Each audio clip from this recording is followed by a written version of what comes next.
গরুটার নাম দিয়েছে ভাই, কি নাম দিয়েছেন? বিক্ষ। বিক্ষ। কেন বিক্ষ নাম হলো? এই ছোট থেকে আমার শক্তিশালী আর খুব গন্ডা ধরে রাখতে পারে না কেউ, যার কারণে ভাই তো শখ করে রাখ রয়েছিল যে আপনি দেখেন না, কুস্তি দেখেন না, বিক্ষ বক্সিং, ডাব্লিউ সেই দিয়ে দিয়েছিল বিক্ষ নাম। মাশাআল্লাহ, গরুর নাম দিয়েছে বিক্ষ, মানে ডাব্লিউ দেখে। কিছু বিক্ষ। আচ্ছা, এই গরুটার দাম হয়েছে? খায়, হ্যাঁ দাম হয়েছে। কত দাম হয়েছে? এটা কাল 5 লাখ টাকা দাম হচ্ছে, 3.5 তা দিইনি আমরা। হ্যাঁ তা দিই নাই, এটা আমার লাস্ট 6 লাখ টাকা ঠিক দিছি। 6 লাখ টাকা হইলে 6 লাখ টাকা হইলে বিক্রি করবে। ওরা 5 লাখ টাকা কাল যাইছে গেছে রাতে দিনই, লাস্ট 6 লক্ষ টাকা হইলে আমরা ঠিক দিছি, ফিস দিছি। এখন 200 টাকা কম বেশি। দাঁত কয়টা? এর দাঁত হচ্ছে 4টে। 4 দাঁত। আচ্ছা, মাংস আনুমানিক কয় মণ হতে পারে? এটা 19.5 মণ মাংস হবে। 19.5 মণ, আলহামদুলিল্লাহ। মনে করেন আছে 26 মণ লাগানো। লাইভ ওয়েট জি। লাইভ ওয়েট করা কি? হ্যাঁ লাইভ ওয়েট করা। এটা সামনের ইয়ের লোকে এসে করে গেছে, ও আচ্ছা আচ্ছা। মিডিয়ার লোকে এসে দেখে লাইভ ওয়েট করে। তো আপনারা দেখতে পেলেন, বড় বড় দুটি গরু আপনাদেরকে দেখানোর জন্য চেষ্টা করেছি। হাটে আলহামদুলিল্লাহ অনেক গরু এসেছে। আপনারা যারা গরু কিনতে চাচ্ছেন কিনতে পারেন উত্তরা দিয়াবাড়িতে এসে। এখানে অনেক ভালো কোয়ালিটিফুল গরু এসেছে, প্রচুর গরু এসেছে, প্রচুর, মানে যে পরিমাণ গরু এসেছে এটা আপনারা না দেখলে বুঝতে পারবেন না। তো এই ভাই হচ্ছে 5টা গরু নিয়ে এসেছেন নাকি? জি, কোথা থেকে নিয়ে আসছেন? ঝিনাইদহ থেকে। ঝিনাইদার গরু। আচ্ছা, মোট 5টা গরু যেহেতু নিয়ে আসছেন, এই বিক্রি হয় নাই একটাও নাকি? জি, না। আচ্ছা, একটা গরু ওনার বিক্রি হয় নাই। তো আমরা সামনে একটা গরু দেখতে পাচ্ছি, এই গরুটা একটু দামটা একটু জানার জন্য চেষ্টা করব। দামটা একটু বলেন। দামটা এই গোটা চাচ্ছি 185। 1,85,000 টাকা দাম চাচ্ছে। এই গরুটার কয় দাঁত? এটা হলো 4 দাঁত। 4 দাঁতের গরু, 1,85,000 টাকা দাম চাচ্ছে। দাম হয়েছে? জি। কেমন দাম হয়েছে? 130 কয়। 170 হলে এই গরুটা ওনার ছাড়ার চিন্তা ভাবনা।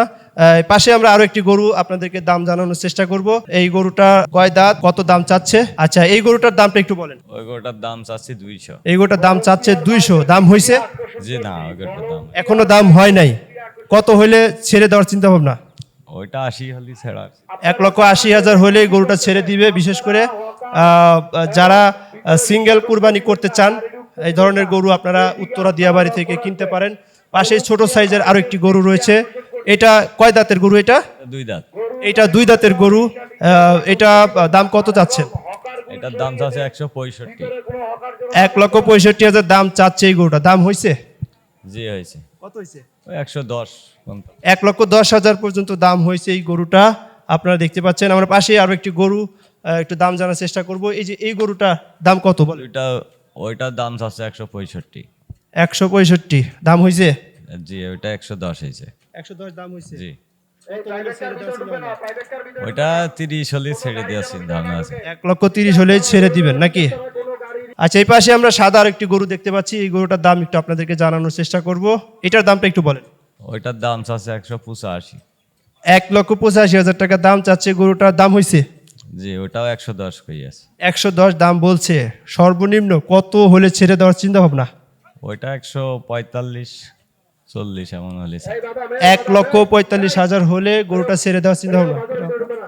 আলহামদুলিল্লাহ, আমরা আপনাদেরকে 5টা গরুর দাম জানানোর চেষ্টা করেছি। বিশেষ করে যারা কুরবানির গরু কিনতে চাচ্ছেন আপনারা চলে আসবেন উত্তরা দিয়াবাড়িতে। এ ধরনের গরু, অসংখ্য গরু রয়েছে। আর উত্তরা দিয়াবাড়িতে এত পরিমাণে গরু আসছে যে আপনি দেখে শেষ করতে পারবেন না। সারাদিন সময় লাগবে গরু দেখতে গেলে। অবশ্যই কিনেন বা না কিনেন, উত্তরা চলে আসেন, দেখে মজা পাইবেন আশা করি। তো দেখা হবে নেক্সট ভিডিওতে। আশা করি ভিডিও দেখে আপনাদের কেমন লেগেছে অবশ্যই কমেন্ট করে জানাতে ভুলবেন না। আসসালামু আলাইকুম রহমতুল্লাহ।